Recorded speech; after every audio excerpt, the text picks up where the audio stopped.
Belly, what'd you make of it? Who stood out for you then?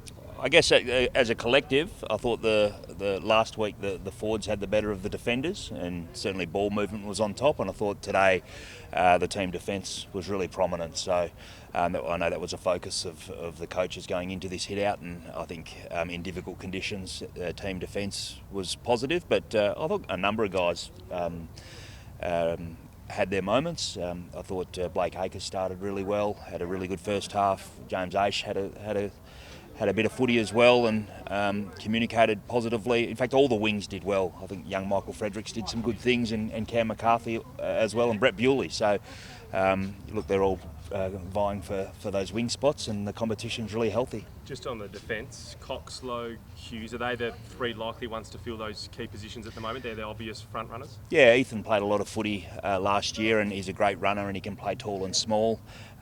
We know that Griffin athletically is very talented, which you would have seen today as well. He's had a flawless pre-season, so hopefully that continues for him. And Brennan played a lot of junior footy as a centre-half back, and he's got some really good defensive traits, and he uses the ball well. So it looks like Griffin and Brennan will be our sort of two big defenders to start the season. So we'll keep putting the time into them. And look, I thought both of them showed some positive signs today. Just staying on the defence in terms of updates of Hamling, Pearce and Wilson. Is Wilson any chance for round one? Look, I'd say Nathan would be doubtful for round one.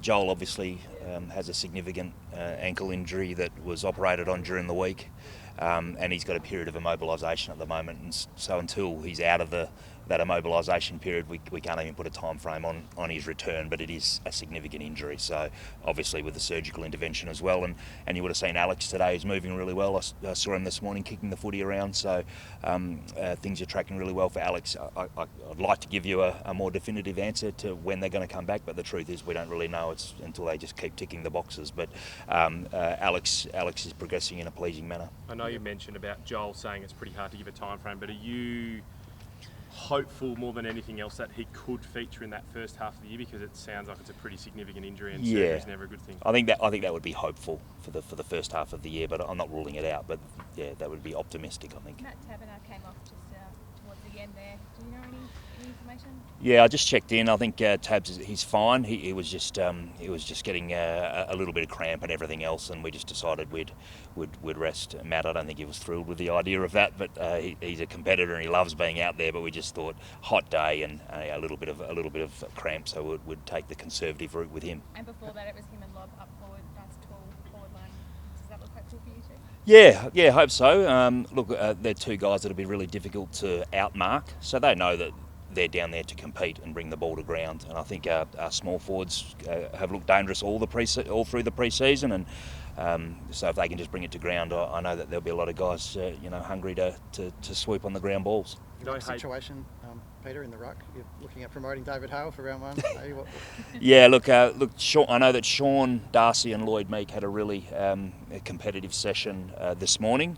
Sean's obviously still a little bit sore, but he'll be absolutely fine for next week, and Lloyd's not too far behind. So we're comfortable where things sit. Ideally, it would have been good to have a bit more game time into both of them, but there's still a long time to go in the pre-season. We're confident we can get minutes into them, and they'll do a really good job for us. And you expect Darcy will play against Carlton?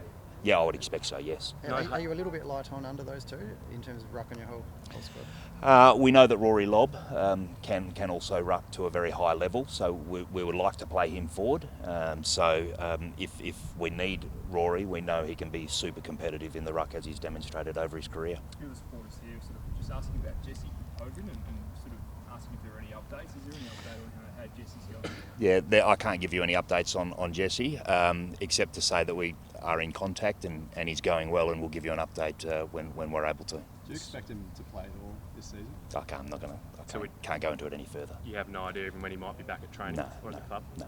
Okay. Peter, in terms of your kids, Caleb Sarong, what did you make of him? And is there a bit of you in him, or Lockie Neal? Let's remove myself from the equation. He does remind me of Lockie Neal. a little bit.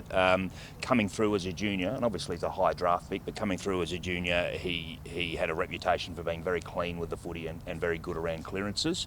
He's got that stocky build, and I think he would have won a number of clearances today, and I think he was very clean at times today. So he certainly put his best foot forward today.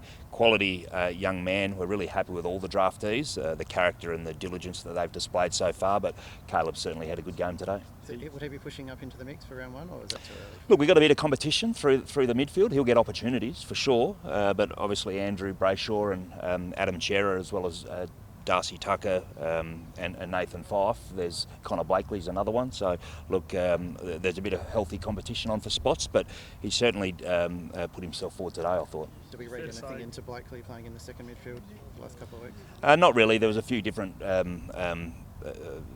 manoeuvres that we put in place.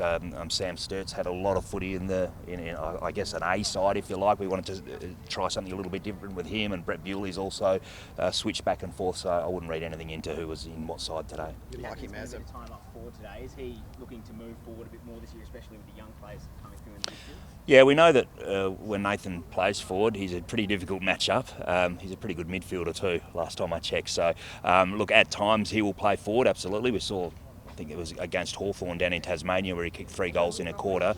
Everyone knows Nathan's attributes, but I still see him playing a lot of time in the midfield, but a little bit forward as well. He's really hard to match up on. Do you envisage Chera and Brayshaw get that first crack at the midfield now?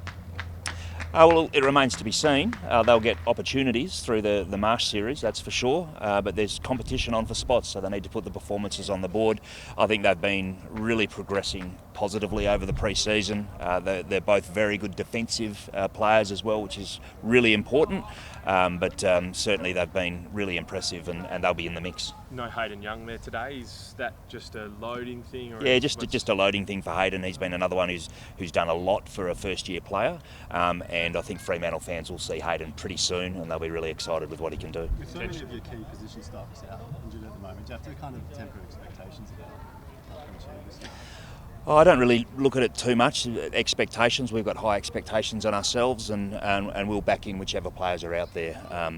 Look, obviously injuries are a part of AFL football, and we've got a number of tools out, but with that comes opportunity, and I'm really excited for guys like Griffin Logan and Brennan Cox as an example. Matt Taberner we saw in the first half of last year. Hopefully he can get over 20 games as well, and Rory obviously was wanting to play forward, and out of necessity we played him a lot in the ruck last year, so there's great opportunity there. Another. The club reported a pretty big loss this week. Is there any restrictions on what you can do as a footy department with the soft cap and any, I guess, budget cuts essentially for the footy department?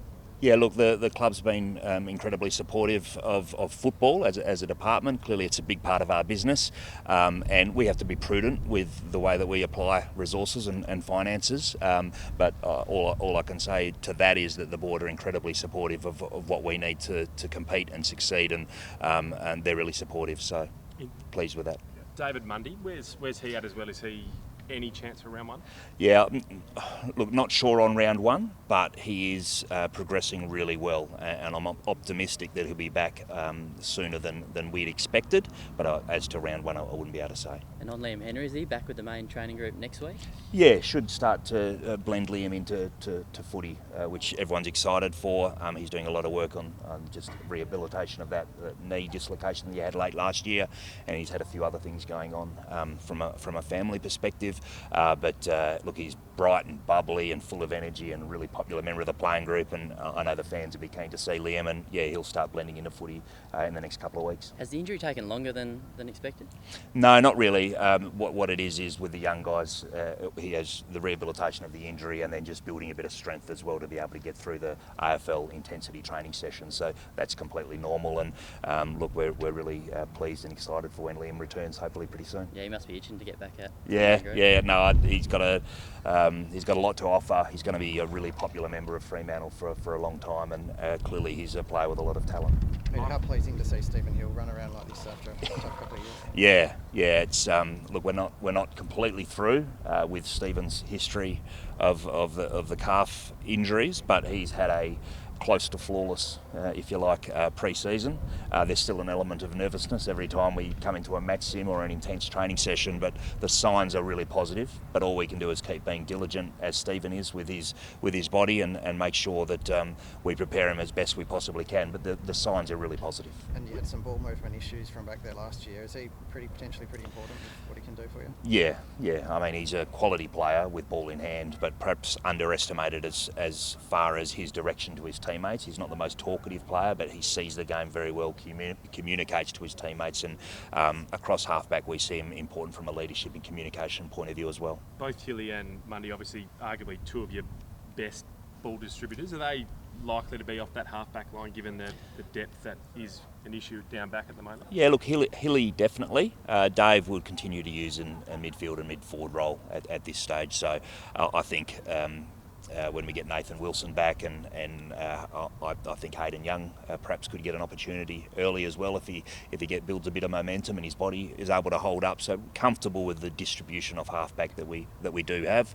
But Dave Mundy will be more in that midfield role when he comes back. He had a great year last year, and the first half of the year I thought amongst our best couple of players, and we asked a lot of him and he responded, and I still think he's got plenty of really good footy. Do you have to almost learn from that last year? I know he was asked a lot of early while others were injured, and at his age in that midfield, and he's been doing it for so long, do you sort of have to try and hold him back and manage him a bit?